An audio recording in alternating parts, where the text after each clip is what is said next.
ನಮಸ್ಕಾರ, ನಾನ್ ಶರ್ಮಿತಾ ಶೆಟ್ಟಿ. 3 ತಿಂಗಳಲ್ಲಿ 4 ಕೊಂದಿದ್ದ ಚಿರತೆಯನ್ನ ಸೆರೆ ಹಿಡಿಯಲಾಗಿದೆ. ಅರಣ್ಯ ಇಲಾಖೆ ಸೆರೆ ಹಿಡಿದಿದೆ. ಆ ಚಿರತೆಯನ್ನ ಕೊಂದು ಹಾಕಿ ಅಂತ ಹೇಳಿ ಗ್ರಾಮಸ್ಥರು ಮತ್ತೆ ನೊಂದ ಕುಟುಂಬದವರು ಆಕ್ರೋಶವನ್ನ ವ್ಯಕ್ತಪಡಿಸಿದ್ದಾರೆ. ಮೈಸೂರಿನ ಟಿ ನರಸೀಪುರದ ಹೊರಳಹಳ್ಳಿ ಗ್ರಾಮದಲ್ಲಿ ಘಟನೆ ಆಗಿರೋದು. ಚಿರತೆಯನ್ನ ನೀವು ಹಿಡಿತೀರಾ, ಈಗ ಮತ್ತೆ ಕಾಡಿಗೆ ಬಿಟ್ಬಿಡ್ತೀರಾ, ಮತ್ತದು ಊರನ್ನ ಹುಡ್ಕೊಂಡು ಬರುತ್ತೆ.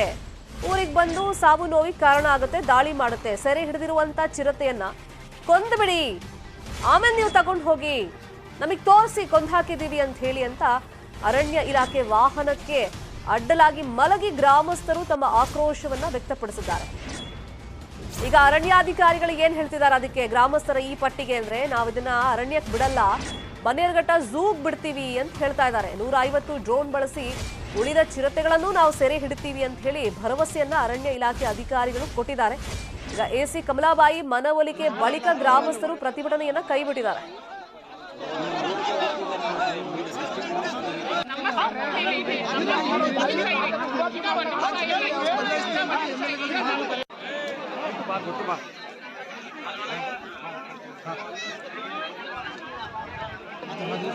ಚಿರತೆದು ಮುಖ್ಯಮಂತ್ರಿಗಳು ಪವರ್ ಕಮಿಟಿ ಮಾಡಿದ್ರು, ನಿನ್ನೆ ನಾವು ಜಿಲ್ಲಾಧಿಕಾರಿಗಳು ಮಾಡಿದ್ವು.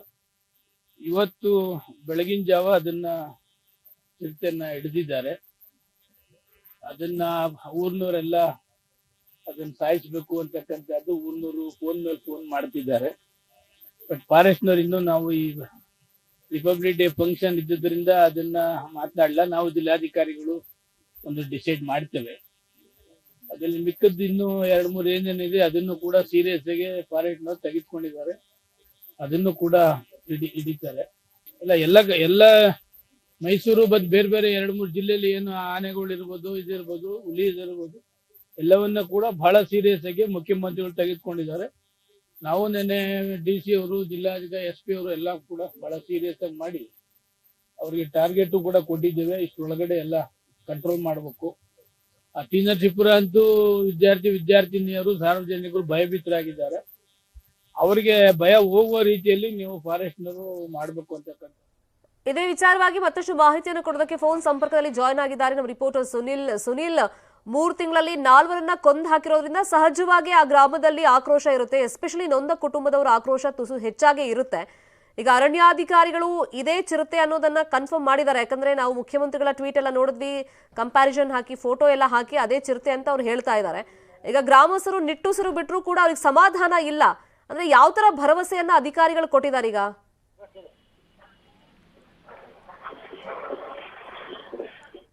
ಸುನಿಲ್, ನನ್ನ ವಾಯ್ಸ್ ಕೇಳ್ತಾ ಇದೆಯಾ ನಿಮ್ಗೆ?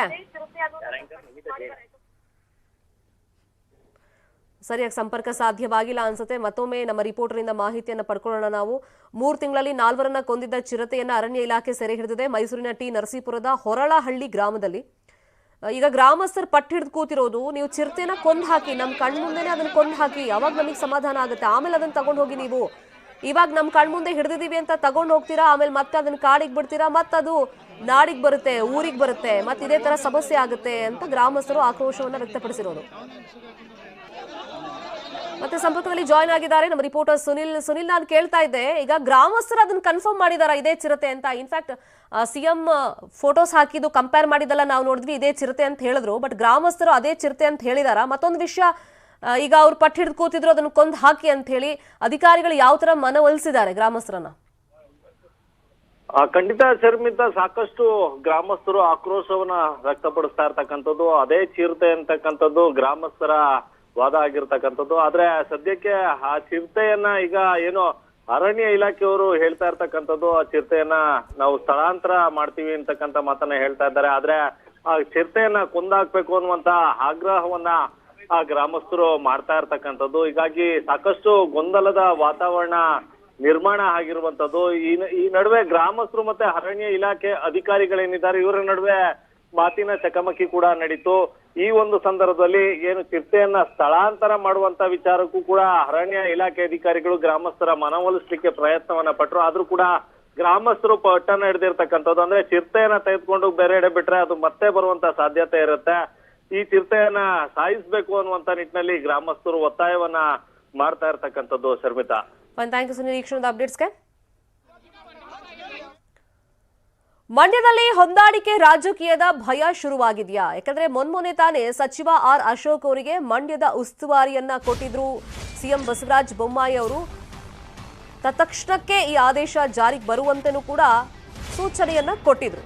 ಆದ್ರೆ ಮಂಡ್ಯದ ಬಿಜೆಪಿಗರೇ ಇದನ್ನ ಅಕ್ಸೆಪ್ಟ್ ಮಾಡೋದಕ್ಕೆ ರೆಡಿ ಇಲ್ವಾ? ಹಾಗಾದ್ರೆ ಸಚಿವ ಆರ್ ಅಶೋಕ್ ವಿರುದ್ಧ ಗೋ ಬ್ಯಾಕ್ ಅಭಿಯಾನವನ್ನು ನಡೆಸಿದ್ದಾರೆ. ಅಲ್ಲಲ್ಲಿ ಪೋಸ್ಟರ್ಗಳನ್ನ ಹಾಕಿದ್ದಾರೆ. ಮತ್ತೆ ಸೋಷಿಯಲ್ ಮೀಡಿಯಾದಲ್ಲೂ ಕೂಡ ಈ ಬಗ್ಗೆ ಅಭಿಯಾನವನ್ನ ನಡೆಸಲಾಗ್ತಾ ಇದೆ. ಅಶೋಕ್ ಜೆಡಿಎಸ್ ಜೊತೆ ಹೊಂದಾಣಿಕೆ ರಾಜಕೀಯವನ್ನ ಮಾಡ್ತಾರೆ ಅಂತ ಹೇಳಿ ಮಂಡ್ಯ ಬಿಜೆಪಿ ಮುಖಂಡ ಡಾಕ್ಟರ್ ಸಿದ್ದರಾಮಯ್ಯ ಹೇಳಿಕೆಯನ್ನ ಕೊಟ್ಟಿದ್ದಾರೆ. ನಮ್ಮ ವಿರೋಧಿಗಳ ಕೆಲಸ ಅಂತ ಹೇಳಿ ಆರ್ ಅಶೋಕ್ ಸಿಟ್ಟನ್ನ ವ್ಯಕ್ತಪಡಿಸಿದ್ದಾರೆ. ಗೋ ಬ್ಯಾಕ್ ಅನ್ನೋದು ನಮ್ಮ ಪಕ್ಷದ ಸಂಸ್ಕೃತಿ ಅಲ್ಲ, ವಿರೋಧ ಪಕ್ಷದವರು ಎತ್ಕಟ್ಟಿ ಈ ರೀತಿ ಮಾಡಿಸಿರಬಹುದು ಅಂತ ಹೇಳಿ ಸ್ವಪಕ್ಷದವರ ವಿರುದ್ಧವೇ ಸಚಿವ ಆರ್ ಅಶೋಕ್ ಆಕ್ರೋಶವನ್ನ ವ್ಯಕ್ತಪಡಿಸಿದ್ದಾರೆ.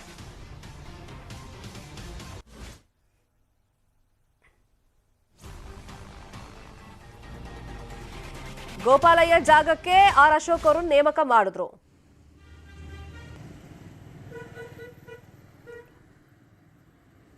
ನಾವು ರಾಜ್ಯದಲ್ಲಿ ಈಗೇನು ಹೊಂದಾಣಿಕೆ ರಾಜಕೀಯ ಅಂತೂ ಇಲ್ಲ. ಜಿಲ್ಲೆನಲ್ಲಿ ಹೊಂದಾಣಿಕೆ ರಾಜಕೀಯ ಮಾಡುವಂಥ ವ್ಯವಸ್ಥೆ ಕೂಡ ಇಲ್ಲ. ಯಾಕೆಂದರೆ ನಮ್ಮ ಕೇಂದ್ರದ ಮಂತ್ರಿಗಳಾದಂಥ ಅಮಿತ್ ಶಾಜಿನೇ ಹೇಳ್ಬಿಟ್ಟಿದ್ದಾರೆ, ಜಿಲ್ಲೆಯಲ್ಲಿ ಯಾವುದೇ ರೀತಿಯ ಹೊಂದಾಣಿಕೆ ರಾಜಕೀಯ ಇಲ್ಲ ಅಂತ ಹೇಳ್ಬಿಟ್ಟಿದ್ದಾರೆ. ಹಾಗಾಗಿ ಇಲ್ಲಿ ಯಾರೇ ಬಂದರೂ ಹೊಂದಾಣಿಕೆ ರಾಜಕೀಯಕ್ಕೆ ಬಂದರೆ ಅವಕಾಶ ಇಲ್ಲ. ನಾವು ಪಕ್ಷ ಮತ್ತು ಕಾರ್ಯಕರ್ತರನ್ನು ಹಿತವನ್ನು ಬಲಿ ಕೊಡಲಿಕ್ಕೆ ನಾವು ತಯಾರಿಲ್ಲ. ಹಾಗಾಗಿ ಇಲ್ಲಿ ಬಂದವರು ಕೂಡ ಉಸ್ತುವಾರಿ ಆದವರು ಕೂಡ ಪಕ್ಷದ ಚೌಕಟ್ಟಿನಲ್ಲಿ ಈ ಒಂದು ಹೊಂದಾಣಿಕೆ ಬಿಟ್ಟು ಕೆಲಸ ಮಾಡಬೇಕಾಗ್ತದೆ. ಅದು ಅವ್ರು ಮಾಡಬೇಕು. ಇದುವರೆಗೂ ಸಮಾಧಾನ ಹೊರ ಹಾಕಿಲ್ಲ. ಎಲ್ಲರೂ ಕೂಡ ನನ್ನ ಜೊತೆ ಮಾತಾಡಿದ್ದಾರೆ. ನಾನು ಕೂಡ ಕಳೆದ ಅವರ ಪಾರ್ಲಿಮೆಂಟ್ ಚುನಾವಣೆಯಲ್ಲೂ ನಾನು ಇನ್ಚಾರ್ಜ್ ಇದ್ದೆ. ಇಲ್ಲಿ ನಾನು ಬಂದಿದ್ದೀನಿ ಅಂದರೆ ಇಲ್ಲಿ ಸ್ವಲ್ಪ ಗಟ್ಟಿಯಾಗಿ ನೆಲೆ ಊರ್ತೈತೆ ಅನ್ನೋದು ಇದೆ, ಎಲ್ಲರಿಗೂ ಭಯ ಇದೆ. ಅದರಿಂದ ಬೇರೆ ಪಕ್ಷದವರು ಆ ಥರ ಎತ್ಕಟ್ಟಿರ್ಬೋದು. ನಮ್ಮ ಪಾರ್ಟಿ ಆ ಥರ ಸಂಸ್ಕೃತಿನೇ ಅಲ್ಲ. ನೆನ್ನೆ ನೋಡಿದ್ರಲ್ಲ ಮೆರವಣಿಗೆ ಯಾವ ರೀತಿ ಉತ್ಸಾಹ ಸಂತೋಷ ಎಲ್ಲ ಇದೆ. ಅಲ್ಲಿವರೆಗೂ ಚಾಮರಾಜನಗರದಲ್ಲಿ ಕಾಂಗ್ರೆಸ್ನ ಪ್ರಜಾಧ್ವನಿ ಸಮಾವೇಶ ನಡೆಯಿತು. ಸಮಾವೇಶದ ಉದ್ದಕ್ಕೂ ಆಕ್ಸಿಜನ್ ದುರಂತದ ಬಗ್ಗೆನೇ ಕಾಂಗ್ರೆಸ್ನ ನಾಯಕರು ಪ್ರಸ್ತಾಪ ಮಾಡಿದ್ರು. ಅದರಲ್ಲೂ ಸಚಿವ ಸುಧಾಕರ್ ವಿರುದ್ಧ ಡಿಕೆ ಶಿವಕುಮಾರ್ ಹಾಗೇನೆ ಸಿದ್ದರಾಮಯ್ಯ, ಹರಿಪ್ರಸಾದ್ ವಾಗ್ದಾಳಿಯನ್ನು ನಡೆಸಿದ್ದಾರೆ.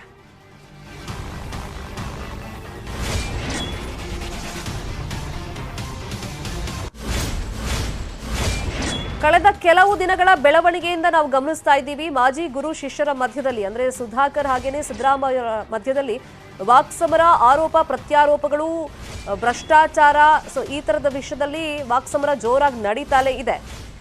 ಈಗ ಚಾಮರಾಜನಗರದಲ್ಲಿ ಕಾಂಗ್ರೆಸ್ನ ಪ್ರಜಾಧ್ವನಿ ಸಮಾವೇಶದಲ್ಲಿ ಈ ಚಾಮರಾಜನಗರದಲ್ಲಿ ಕೊರೋನಾ ಸಂದರ್ಭದಲ್ಲಿ 36 ಜನ ಆಕ್ಸಿಜನ್ ಸಿಗದೆ ಮೃತಪಟ್ಟರು ಅಂತ ಹೇಳಿ ಆ ಲೆಕ್ಕದಲ್ಲಿ ಒಂದಿಷ್ಟು ಗೊಂದಲಗಳಿತ್ತಲ್ಲ. ಈ ಸಾವಿಗೆ ಸುಧಾಕರ್ ಅವರೇ ಕಾರಣ, 36 ಜನರನ್ನ ಆಕ್ಸಿಜನ್ ಕೊಡದೆ ಕೊಲೆ ಮಾಡಿಬಿಟ್ರು ಅಂತ ಹೇಳಿ ಪ್ರಜಾಧ್ವನಿ ಯಾತ್ರೆಯಲ್ಲಿ ಡಿಕೆಶಿ ವಾಗ್ದಾಳಿ ಮಾಡಿದ್ದಾರೆ. ಇನ್ನು ಅಧಿಕಾರಿಗಳು 3 ಜನ ಅಲ್ಲ 36 ಜನ ಅಂತ ಒಪ್ಕೊಂಡಿದ್ರು ಮೃತಪಟ್ಟವರು. ಕಾಂಗ್ರೆಸ್ ಸರ್ಕಾರ ಬಂದ್ರೆ ಮೃತರ ಕುಟುಂಬಕ್ಕೆ ನಾವು ಉದ್ಯೋಗ ಕೊಡ್ತೀವಿ ಅಂತಾನು ಡಿಕೆ ಶಿವಕುಮಾರ್ ಹೇಳಿದ್ರು. ಸುಧಾಕರ ಹೆಲ್ತ್ ಮಿನಿಸ್ಟರ್ ಆಗಿದ್ದವ್ರು ಯಾರು? ಮತ್ 36 ಜನರ ಸಾವಿಗೆ ಯಾರು ಕಾರಣ? ಯಾರಪ್ಪ ಕಾರಣ? ಸುಳ್ಳು ಬೇರೆ ಹೇಳ್ಬಿಟ್ಟು 36 ಜನ ಸತ್ತೋಗಿದ್ದಾರೆ ಆಕ್ಸಿಜನ್ ಇಲ್ದೇನೆ. 3 ಜನ ಸತ್ತೋದ್ರು ಅಂತ ಹೇಳ್ಬಿಟ್ಟು ಹೋದ. ಇವರು ಮಿನಿಸ್ಟರ್ ಆಗಿರ್ಲಿಕ್ಕೆ ಲಾಯಕ? ಆರೋಪ ಸಾಬೀತಾದ್ರೆ ನಾನು ನೇಣ ಹಾಕೊಳ್ತೀನಿ ಅಂತ. ಅಯ್ಯಪ್ಪ ಬೇಡ, ನೇಣ ಹಾಕೊಳ್ಳೋದು ಬೇಡ, ಬದುಕಿರ್ಲಿ ಅವ. ಬಟ್ ಮೊದಲು ಎಂಕ್ವೈರಿ ಮಾಡಿಸಿ ಅಂತ ಹೇಳಿ ಎಂಕ್ವೈರಿ ಕಾನ್ಸ್ಟಿಟ್ಯೂಟ್ ಮಾಡಕ್ಕೆ ಹೇಳ್ಬೇಕಲ್ಲಪ್ಪ. ಅದಕ್ಕೆ ನಾನು ಹೇಳಿದೆ ಒಂದು ಕಮಿಷನ್ ಮಾಡ್ರಿ, ಅವ್ರದ್ದೆಲ್ಲ ಅವ್ರ ಮೇಲೆ ಇರ್ತಕ್ಕಂಥ ಎಲ್ಲ ಆರೋಪಗಳೆಲ್ಲ ಸಾಬೀತಾಗ್ತವೆ ಮಾಡ್ರಿ ಅಂತ ನಾವು ಮಾಡ್ಬೇಕಂತೆ. ನಾವು ಅಧಿಕಾರದಲ್ಲಿ ಇದೀವಾ? ಕೇಂದ್ರದಲ್ಲಿ ಅಧಿಕಾರದಲ್ಲಿರೋರು ಯಾರು? ಇಲ್ಲಿ ಅಧಿಕಾರದಲ್ಲಿರೋರು ಯಾರು? ಮತ್ತು ಎಂಕ್ವೈರಿ ಮಾಡಬೇಕಾಗಿರೋರು ಯಾರು? ಕಮಿಷನ್ ಮಾಡಬೇಕಾಗಿರೋ ಕಾನ್ಸ್ಟಿಟ್ಯೂಟ್ ಮಾಡಬೇಕಾಗಿರೋರು ಯಾರು? ಮಾಡಲಿ. ಸುಧಾಕರ ಹೆಲ್ತ್ ಮಿನಿಸ್ಟರ್ ಆಗಿದ್ದವ್ರು ಯಾರು? ಆಕ್ಸಿಜನ್ ಇಲ್ಲದೆ ಕೊಲೆ ಮಾಡಿದ್ರು. ಆಕ್ಸಿಜನ್ ಇಂದ ಸತ್ತಿದ್ದಲ್ಲ, ಆಕ್ಸಿಜನ್ ಇಂದ ಕೊಲೆ ಮಾಡಿದ್ರು. ನೋಡೋ ಪರಿಸ್ಥಿತಿನ ಆ ಕುಟುಂಬಗಳಿಗೆ ಭೇಟಿ ಕೊಟ್ಟು ಅವ್ರ ಹತ್ರ ಮಾತಾಡ್ದು.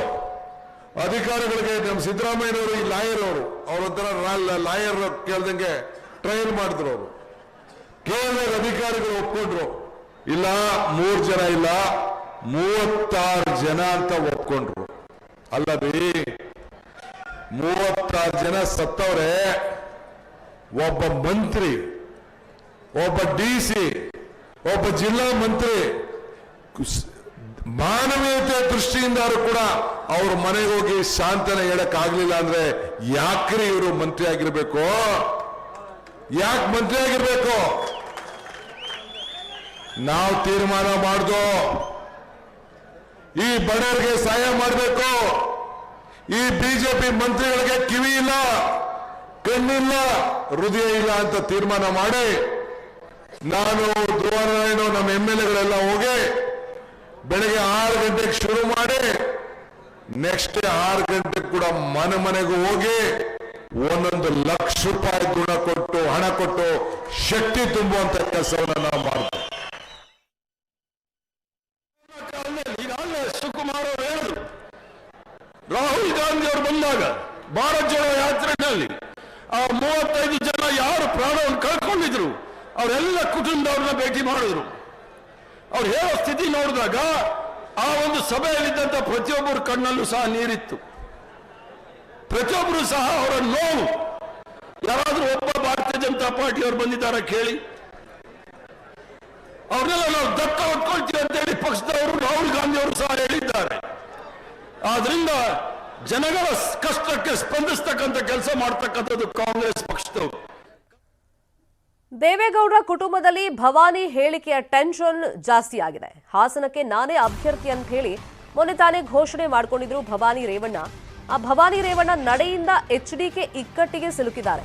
ಕುಟುಂಬ ರಾಜಕಾರಣ ಮಾಡಲ್ಲ ಅಂತ ಕುಮಾರಸ್ವಾಮಿ ಹೇಳಿದ್ರು.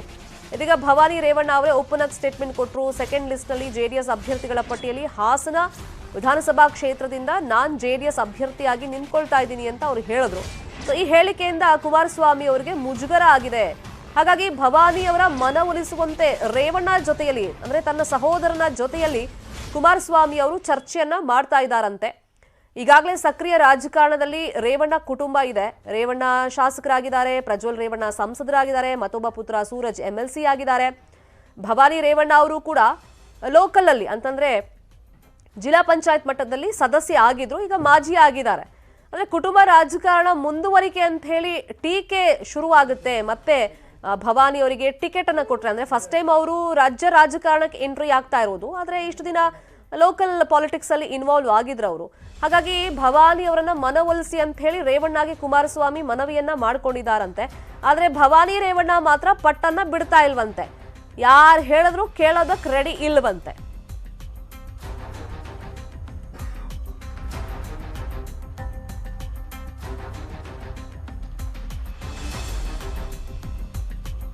ನೋಡಿ, ದೇವೇಗೌಡರ ವಂಶ ವೃಕ್ಷವನ್ನ ರಾಜಕಾರಣದಲ್ಲಿ ಯಾರೆಲ್ಲ ಸಕ್ರಿಯರಾಗಿದ್ದಾರೆ ಅನ್ನೋದನ್ನು ಕೂಡ ನಾವು ಫೋಟೋ ಸಮೇತ ಡಿಸ್ಪ್ಲೇ ಮಾಡಿ ತೋರಿಸಿದ್ದೀವಿ.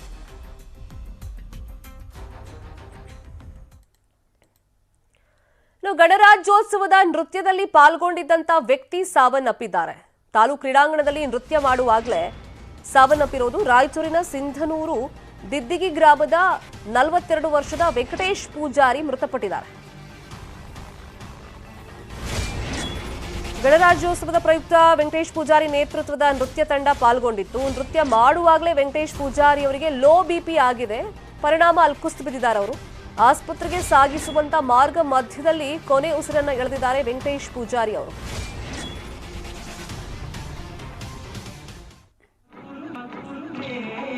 ದೃಶ್ಯದಲ್ಲಿ ಮಾರ್ಕ್ ಮಾಡಿ ತೋರಿಸ್ತಾ ಇದೀವಿ ನೋಡಿ. ಅಲ್ಲಿ ಒಬ್ರು ವ್ಯಕ್ತಿ ಕುಸಿದು ಬೀಳ್ತಾರೆ. ಇವರೇ 42 ವರ್ಷದ ವೆಂಕಟೇಶ್ ಪೂಜಾರಿ, ರಾಯಚೂರಿನ ಸಿಂಧನೂರಿನ ದಿದ್ದಿಗಿ ಗ್ರಾಮದವರು ಇವರು. ಗಣರಾಜ್ಯೋತ್ಸವದ ಪ್ರಯುಕ್ತ ವೆಂಕಟೇಶ್ ಪೂಜಾರಿ ನೇತೃತ್ವದ ನೃತ್ಯ ತಂಡ ಅಲ್ಲಿ ಪಾಲ್ಗೊಂಡಿತ್ತು. ನೃತ್ಯ ಮಾಡ್ತಾ ಇದ್ರು ಕೂಡ ಆ ಟೈಮ್ನಲ್ಲಿ ಅವರಿಗೆ ಲೋ BP ಆಗಿದೆ. ಲೋ BP ಆಗ್ತಾ ಇದ್ದಂಗೆ ಅಲ್ಲಿ ಕುಸಿದು ಬಿದ್ದಿದ್ದಾರೆ ಅವರು. ಆಸ್ಪತ್ರೆಗೆ ಕರ್ಕೊಂಡು ಹೋಗೋ ಪ್ರಯತ್ನಗಳೆಲ್ಲ ಆಯಿತು, ಆದರೆ ಆ ಮಾರ್ಗ ಮಧ್ಯದಲ್ಲೇ ವೆಂಕಟೇಶ್ ಪೂಜಾರಿ ಅವರು ಕೊನೆಯ ಉಸಿರನ್ನ ಎಳೆದಿದ್ದಾರೆ. ಸಂಭ್ರಮದ ವಾತಾವರಣದಲ್ಲಿ ಇದ್ರು ಅವರು. ಗಣರಾಜ್ಯೋತ್ಸವವನ್ನ ಈ ಥರ ಎಷ್ಟೋ ದಿನದಿಂದ ಡ್ಯಾನ್ಸ್ ಎಲ್ಲ ಪ್ರಾಕ್ಟೀಸ್ ಮಾಡಿ ಅದನ್ನ ಪರ್ಫಾರ್ಮ್ ಮಾಡುವಂತ ಸಂದರ್ಭದಲ್ಲಿ ಈಗ ಸೂತಕದ ವಾತಾವರಣ ಅಲ್ಲಿ ನಿರ್ಮಾಣ ಆಗ್ಬಿಟ್ಟಿದೆ.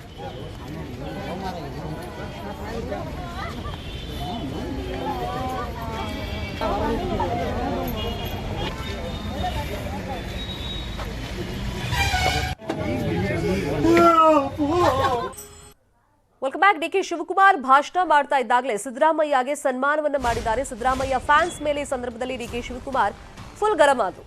ಚಾಮರಾಜನಗರ ಪ್ರಜಾಧ್ವನಿ ಸಮಾವೇಶದಲ್ಲಿ ಘಟನೆ ನಡೆದಿರೋದು.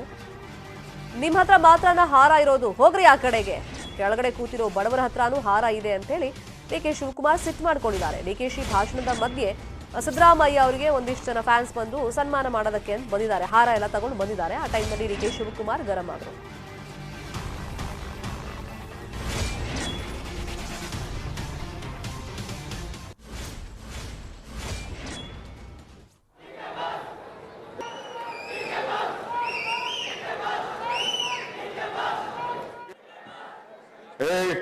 ಈ ತರ ಹೂನಾರ ಇಟ್ಕೊಂಡು ಬಂದ್ರೆ ಏನ್ ಶಿಸ್ತೇನ್ ಬೇಡವಾ? ನೀವೊಬ್ರೆ ಹೂನಾರ ತಂದಿರೋರು ಅವ್ರ ಕೈ ಬಡವ್ರ ಕೈಲಿ ಇಲ್ವಾ? ಸಭೆ ಆದ್ಮೇಲೆ ಮಾಡಿ, ಸಭೆ ಆದ್ಮೇಲೆ ಹಾಕ್ಲಿ, ಯಾರು ಬೇಡ ಅಂತ ಹೇಳ್ತಾರೆ. ಈ ತರ ಹೂನಾರ ಇಟ್ಕೊಂಡು ಬಂದ್ರೆ ಏನ್ ಶಿಸ್ತೇನ್ ಬೇಡವಾ? ನೀವೊಬ್ರೆ ಹೂನಾರ ತಂದಿರೋರು ಅವ್ರ ಕೈ ಬಡವ್ರ ಕೈಲಿ ಇಲ್ವಾ? ಸಭೆ ಆದ್ಮೇಲೆ ಮಾಡಿ, ಸಭೆ ಆದ್ಮೇಲೆ ಹಾಕ್ಲಿ, ಯಾರು ಬೇಡ ಅಂತ ಹೇಳ್ತಾರೆ. ಈ ತರ ಹೂನಾರ ಇಟ್ಕೊಂಡು ಬಂದ್ರೆ ಏನ್ ಶಿಸ್ತೇನ್ ಬೇಡವಾ? ನೀವೊಬ್ರೆ ಹೂನಾರ ತಂದಿರೋರು ಅವ್ರ ಕೈ ಬಡವ್ರ ಕೈಲಿ ಇಲ್ವಾ? ಸಭೆ ಆದ್ಮೇಲೆ ಮಾಡಿ, ಸಭೆ ಆದ್ಮೇಲೆ ಹಾಕ್ಲಿ. ಚಾಮರಾಜನಗರದ ಪ್ರಜಾಧ್ವನಿ ಸಮಾವೇಶದಲ್ಲಿ ಡಿಕೆ ಶಿವಕುಮಾರ್ ವೇದಿಕೆ ಮೇಲೆ ಭಾಷಣವನ್ನ ಮಾಡ್ತಿರುವಂತಹ ಸಂದರ್ಭದಲ್ಲಿ ಸಿದ್ದರಾಮಯ್ಯ ಫ್ಯಾನ್ಸ್ ಒಂದಿಷ್ಟು ಜನ ಬಂದು ಅವ್ರಿಗೆ ಸನ್ಮಾನ ಮಾಡೋ ಪ್ರಯತ್ನ ಮಾಡ್ತಾರೆ. ಆವಾಗ ಡಿಕೆ ಶಿವಕುಮಾರ್ ಗರಂ ಆಗ್ತಾರೆ. ನಿಮ್ಮ ಹತ್ರ ಮಾತ್ರ ಹಾರ ಇರೋದ, ಹೋಗಿ ಕುತ್ಕೊಳ್ರಿ ಕೆಳಗೆ ಅಂತ ಹೇಳ್ತಾರೆ. ಅಂದ್ರೆ ಹೋಗ್ರಿ ಆ ಕಡೆ ಅಂತ. ಕೆಳಗಡೆ ಕೂತಿರೋದು ಬಡವ್ರ ಹತ್ರನೂ ಹಾರ ಇದೆ. ನೀವು ಈ ಸಮಾವೇಶ ಮುಗಿದ್ಮೇಲೆ ಅಂದ್ರೆ ಈ ಭಾಷಣ ಎಲ್ಲ ಮುಗಿದ ಮೇಲೆ ಇಂಥ ಕಾರ್ಯಕ್ರಮಗಳನ್ನ ಇಟ್ಕೊಳ್ಳಿ ಅಂತ ಗರಂ ಆದ್ರು. ಈ ತರ ಹೂನಾರ ಇಟ್ಕೊಂಡು ಬಂದ್ರೆ ಏನ್ ಶಿಸ್ತೇನ್ ಬೇಡವಾ? ನೀವೊಬ್ರೆ ಹೂನಾರ ತಂದಿರೋರು ಅವ್ರ ಕೈ ಬಡವ್ರ ಕೈಲಿ ಇಲ್ವಾ? ಸಭೆ ಆದ್ಮೇಲೆ ಮಾಡಿ, ಸಭೆ ಆದ್ಮೇಲೆ ಹಾಕ್ಲಿ, ಯಾರು ಬೇಡ ಅಂತ ಹೇಳ್ತಾರೆ. ಈ ತರ ಹೂನಾರ ಇಟ್ಕೊಂಡು ಬಂದ್ರೆ ಏನ್ ಶಿಸ್ತೇನ್ ಬೇಡವಾ? ನೀವೊಬ್ರೆ ಹೂನಾರ ತಂದಿರೋರು ಅವ್ರ ಕೈ ಬಡವ್ರ ಕೈಲಿ ಇಲ್ವಾ? ಸಭೆ ಆದ್ಮೇಲೆ ಮಾಡಿ, ಸಭೆ ಆದ್ಮೇಲೆ ಹಾಕ್ಲಿ, ಯಾರು ಬೇಡ ಅಂತ ಹೇಳ್ತಾರೆ. ಈ ಬಾರಿ ರಾಜ್ಯದ 8 ಮಂದಿಗೆ ಪದ್ಮ ಪ್ರಶಸ್ತಿ ಲಭಿಸಿದೆ. ಒಬ್ಬರಿಗೆ ಪದ್ಮವಿಭೂಷಣ, ಇಬ್ಬರಿಗೆ ಪದ್ಮಭೂಷಣ, ಹಾಗೆಯೇ 5 ಮಂದಿಗೆ ಪದ್ಮಶ್ರೀ ಪ್ರಶಸ್ತಿ ಸಿಕ್ಕಿದೆ. ಮಾಜಿ ಸಿಎಂ ಎಸ್ಎಂ ಕೃಷ್ಣ ಅವರಿಗೆ ಪದ್ಮವಿಭೂಷಣ, ಎಸ್ಎಲ್ ಭೈರಪ್ಪ ಸುಧಾಮೂರ್ತಿಗೆ ಪದ್ಮಭೂಷಣ ಪ್ರಶಸ್ತಿ ಲಭಿಸಿದೆ. ಖಾದರ್ವಲ್ಲಿ, ದೂದೇಕುಲ, ರಾಣಿ ಮಾಚಯ್ಯ, ನಾಡೋಜ, ಪಿಂಪಿ ಪಾಪನಹಳ್ಳಿ, ಮುನಿ ವೆಂಕಟಪ್ಪ, ಆಯಿಷಾ ರಶೀದ್ ಅಹಮದ್ ಕ್ವಾದ್ರಿ, ಹಾಗೆಯೇ ಸುಬಾರಾಮನ್ ರವರಿಗೆ ಪದ್ಮ ಪ್ರಶಸ್ತಿ ಲಭಿಸಿದೆ. ಪದ್ಮವಿಭೂಷಣ ಪ್ರಶಸ್ತಿ ಲಭಿಸಿರುವುದಕ್ಕೆ ಸಂತಸವನ್ನ ವ್ಯಕ್ತಪಡಿಸಿದ್ದಾರೆ ಎಸ್ಎಂ ಕೃಷ್ಣ ಅವರು. ಮೋದಿ ಹಾಗೇನೆ ಅಮಿತ್ ಶಾಗೆ ಅಭಿನಂದನೆಯನ್ನ ಸಲ್ಲಿಸ್ತೀನಿ ಅಂತ ನ್ಯೂಸ್ 18ಗೆ ಮಾಜಿ ಸಿಎಂ ಎಸ್ಎಂ ಕೃಷ್ಣ ಹೇಳಿಕೆಯನ್ನ ಕೊಟ್ಟಿದ್ದಾರೆ. ಐಟಿಬಿಟಿ ಹಾಗೇನೆ ಬಿಸಿ ಊಟದ ಯೋಜನೆಗಳು ನನಗೆ ನೆನಪಿಗೆ ಬಂದವು. ಕರ್ನಾಟಕಕ್ಕೆ ನಾನು ಕೊಟ್ಟ ಕೊಡುಗೆಗಳು ಗೌರವಿಸಿದ್ದಾರೆ. ಈ ಪ್ರಶಸ್ತಿಯನ್ನು ನಾನು ಕನ್ನಡಿಗರಿಗೆ ಅರ್ಪಿಸ್ತಾ ಇದ್ದೀನಿ ಅಂತ ಎಸ್ಎಂ ಕೃಷ್ಣ ಹೇಳಿದ್ದಾರೆ. ಪದ್ಮವಿಭೂಷಣ ಪ್ರಶಸ್ತಿ ಕನ್ನಡಿಗ ರಾಷ್ಟ್ರ ರಾಜಕಾರಣದಲ್ಲಿ ತನ್ನದೇ ಆದ ಛಾಪು ಮೂಡಿಸಿದಂತ ಎಸ್ಎಂ ಕೃಷ್ಣ ಅವರಿಗೆ ದಕ್ಕಿರುವಂತದ್ದು. ಹಾಗಾಗಿ ನಾವು ಎಸ್ಎಂ ಕೃಷ್ಣರವರು ಇವತ್ತು ಮಾತಾಡಿಸ್ತಿದ್ದೀವಿ. Sir, thank you very much to talking to news 18. ಸರ್, ಈ ಪ್ರಶಸ್ತಿ ನಿರೀಕ್ಷೆಯಲ್ಲಿದ್ರ ತಾವು? ಇಲ್ಲ, ನಾನು ಯಾವ ಪ್ರಶಸ್ತಿಗಳನ್ನು ನಿರೀಕ್ಷಿಸಿರಲಿಲ್ಲ. ಇದು ಬಯಸದೇ ಬಂದ ಭಾಗ್ಯ. ಮಾನ್ಯ ಪ್ರಧಾನಮಂತ್ರಿಗಳು ಮತ್ತು ಮಾನ್ಯ ಗೃಹ ಸಚಿವರು ಬಹಳ ವಿಶ್ವಾಸವಿಟ್ಟು ಈ ಗೌರವವನ್ನು ನನ್ನದಾಗಿ ಮಾಡಿಕೊಟ್ಟಿದ್ದಾರೆ. ಅವರಿಗೆ ನನ್ನ ಅನಂತವಾದಂಥ ನಮಸ್ಕಾರಗಳು. ಕನ್ನಡ ನಾಡಿನ ಜನ ಏನು ನನಗೆ ಕಳೆದ 6 ದಶಕಗಳಿಂದ ನನಗೆ ಆಶೀರ್ವಾದ ಮಾಡಿಕೊಂಡು ಬಂದಿದ್ದಾರೆ. ಆ ಜನತೆಗೆ ಈ ಮಹಾಗೌರವವನ್ನು ಅರ್ಪಿಸ್ತೇನೆ. ಕರ್ನಾಟಕದಲ್ಲಿ ಐಟಿಬಿಟಿ ಅಂತ ಹೇಳೋದು ಎಸ್ಎಂ ಕೃಷ್ಣ ತನ್ನದೇ ಆದ ಕೊಡುಗೆಯನ್ನು ಈ ನಾಡಿಗೆ, ಈ ರಾಜ್ಯಕ್ಕೆ, ರಾಜಧಾನಿಗೆ ಕೊಟ್ಟಂತವರು. ಹಾಗಾಗಿ ಈ ಪ್ರಶಸ್ತಿ ಬಂದಿರೋದು ನಿಮಗೆ ಎಷ್ಟು ಸಂತೋಷವನ್ನು ಇಮ್ಮಡಿ ಮಾಡುತ್ತೆ? ಈ ಪ್ರಶಸ್ತಿ ಬಂದಿರತಕ್ಕಂಥದ್ದು ಐಟಿಬಿಟಿ ಒಂದಕ್ಕೆ ಅಲ್ಲ. ಈ ಮಧ್ಯಾಹ್ನದ ಬಿಸಿ ಊಟ ಮಕ್ಕಳಿಗೆ, ಇವುಗಳೆಲ್ಲವೂ ಕೂಡ ಮೂಲಭೂತವಾಗಿ ನಮ್ಮ ಸಮಾಜವನ್ನು ಪರಿವರ್ತನೆ ಮಾಡಲಿಕ್ಕೆ ಮತ್ತು ಒಂದು ಹೆಲ್ದಿ ಸೊಸೈಟಿ ಮಾಡಲಿಕ್ಕೆ ನಾವು ಪ್ರಯತ್ನ ಮಾಡಿದ್ದೇವೆ. ಅದರಲ್ಲಿ ಸಾಕಾದಷ್ಟು ಯಶಸ್ಸನ್ನು ಕೂಡ ಕಂಡಿದ್ದೇವೆ. ಈ ಅತ್ಯುನ್ನತ ನಾಗರಿಕ ಗೌರವ ಪ್ರಶಸ್ತಿ ತಮಗೆ ದಕ್ಕಿದೆ ಅಂದ ಕೂಡಲೇ ತಾವು ಇದನ್ನು ಯಾವ ರೀತಿ ಫೀಲ್ ಮಾಡಿದ್ರಿ? ತಮ್ಮ ಕುಟುಂಬ ಯಾವ ರೀತಿ ಸಂಭ್ರಮವನ್ನು ಆಚರಿಸಿದ್ರಿ? ಎಲ್ಲರೂ ಸಂತೋಷಪಟ್ಟರು. ನನ್ನ ತಂದೆ ತಾಯಿಗಳನ್ನು ನೆನ್ಕೊಂಡೆ. ಯಾಕೆಂದರೆ ಅವರು ಮಾಡಿದ ಪುಣ್ಯದ ಕೆಲಸದ ಪ್ರತಿಫಲ ಇದು ಹಾಗೆ ಅಂತೇಳಿ ನಾನು ಭಾವನೆ ಮಾಡ್ತೀನಿ. 90ರ ವಯಸ್ಸಿನಲ್ಲಿ ಈ ಪ್ರಶಸ್ತಿ ಸಿಕ್ಕಿರುವಂಥದ್ದು ನಿಮಗೆ ಏನನ್ಸುತ್ತೆ? 90ರ ಸಂತೋಷ ಉಂಟಾಗ್ತದೆ. ಈ ಒಂದು ಪ್ರಶಸ್ತಿ ನಿಮ್ಮನ್ನ 100 ವರ್ಷಕ್ಕೆ ಕೊಂಡೊಯ್ಯುವ ಒಂದು ಸಂತೋಷದ ಗರಿಮೆ ಆಗುತ್ತೆ ಅನ್ಸುತ್ತಾ? ಭಗವಂತನ ಕೃಪಾಶೀರ್ವಾದ.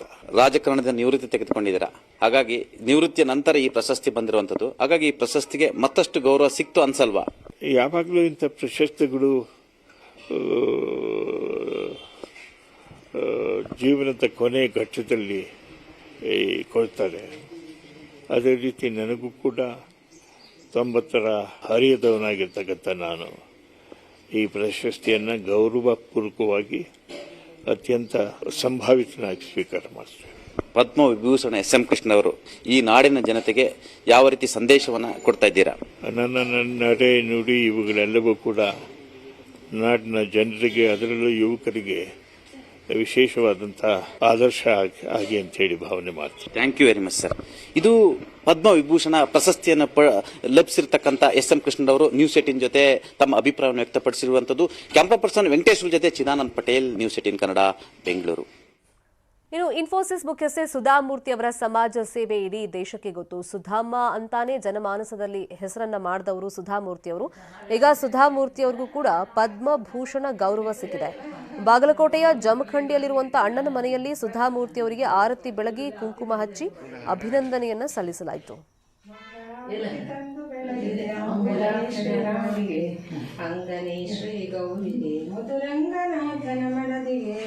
ರುಳ್ಳುರುಳಿಗೆ ಪಂಜಣಾವು ಕಲ್ಲು ಕೆಲ್ಲೆಂಬ ಶಬ್ದವು ಮೆಲ್ಲ ಮೆಲ್ಲನೆ ಹೆಜ್ಜೆ ಬರುವ ಲಕ್ಷ. ಇವಿಷ್ಟು ಸದ್ಯದ ನ್ಯೂಸ್ ಅಪ್ಡೇಟ್ಸ್. ನೋಡ್ತಾರೆ ನ್ಯೂಸ್ 18, ಜಾಲ ನಮ್ಮದು, ಬಲ ನಿಮ್ಮದು.